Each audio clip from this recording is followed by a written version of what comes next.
క్రీస్తునందు ప్రియమైన సహోదరి సహోదరులకు యేసుక్రీస్తు నామముల శుభములు దేవుని యొక్క మహిమ మీ మీద ప్రకాశించునుగాక.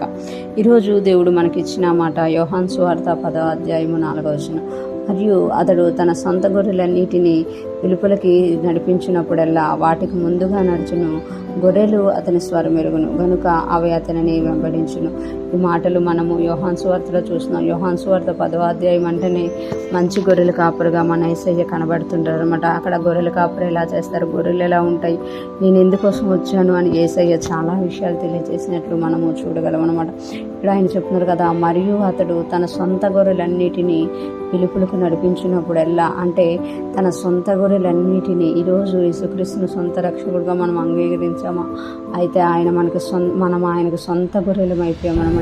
మరియు అతడు తన సొంత గొర్రెలన్నిటినీ వెలుపలకు నడిపించినప్పుడల్లా, అంటే బయటికి తీసుకెళ్ళినప్పుడల్లా మనల్ని ఏదైతే ఒక విషయంలో ఆయన తీసుకెళ్తూ ఉంటారో, ఒక మార్గం కూడా తీసుకెళ్తూ ఉంటారో, ఆయన బయటికి తీసుకెళ్ళినప్పుడల్లా వాటికి ముందుగా నడుచును. మనకు ముందుగా ఆయన నడుస్తారన్నమాట.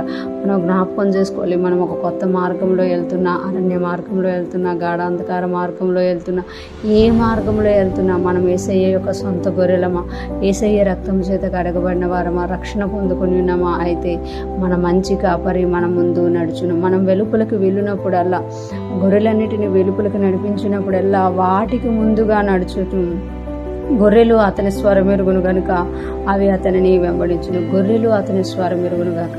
ఈరోజు మనము సొంత రక్షకుడుగా అంగీకరించగానే ఆయన స్వరాన్ని గుర్తుపట్టగలుగుతున్నామా, ఇంకా ఈ లోక స్వరాలను మనం వింటున్నామా? ఈరోజు దేవుడు అంటున్నారు కదా, అవి గొర్రెలు అతని స్వరం ఎరుగును గనుక అవి అతనిని వెంబడించును. మనము యేసయ్య స్వరాన్ని ఎరిగిన వారమైతే అతన్ని వెంబడించే వారంగా ఉంటామట. ఇక్కడ 3 విషయాలు జరుగుతున్నట్టుగా మనం చూడగలమట. ఒకటి, ఆయన సొంత గొర్రెలు అని అంటున్నారు. అంటే మనం యేసయ్యను సొంత రక్షకుడుగా అంగీకరిస్తే ఆయన మనకు మంచి కాపరిగా ఉండి మనల్ని నడిపించే దేవుడుగా ఉన్నారు. వెలుపలకు వెళ్ళినప్పుడల్లా ఆయన మనకు ముందుగా నడుస్తారట. అంటే మనకు వెలుపలకు తీసుకెళ్ళినప్పుడు మనం ఏ మార్గం గుండా వెళ్ళడం మనకు సురక్షితమో ఆ మార్గం గుండా ఆయన తీసుకెళ్తున్నప్పుడు మన ముందు యేసయ్య ఉన్నారు అని మనం గమనించామట. అది ఎటువంటి మార్గమైనా, ఆనందాన్ని కలగజేసేదైనా, కష్టాన్ని కలగజేసేదైనా, వ్యాధి అయినా, బాధ అయినా, ఏదైనా ఆ మార్గంలో ఆయన మనకంటే ముందుగా వెళ్తున్నారు. మూడోదిగా చూసుకుంటే ఆయన స్వరాన్ని మనం వింటాం. నా గొర్రెలు నా స్వరాన్ని వింటే కనుక అవి నన్ను వెంబడిస్తాయి. మనం ఆయన స్వరాన్ని వినేవారంగా, దాన్ని గుర్తుంచుకునేవారంగా, ఆయన వెంట నడిచేవారుగా మనం ఉండాలి అని, ఆయన వెంబడించేవారిగా మనం ఉండాలని దేవుడు కోరుకుంటున్నారు. ఈరోజు ఫ్రెష్ మనం వింటున్న ప్రతి ఒక్కరము కూడా ఆయన గొర్రెలుగా ఉంటూ ఆయన్ని వెంబడిస్తూ ఆయన చూపించే మార్గంలో ముందుకెళ్ళుదుముగాక.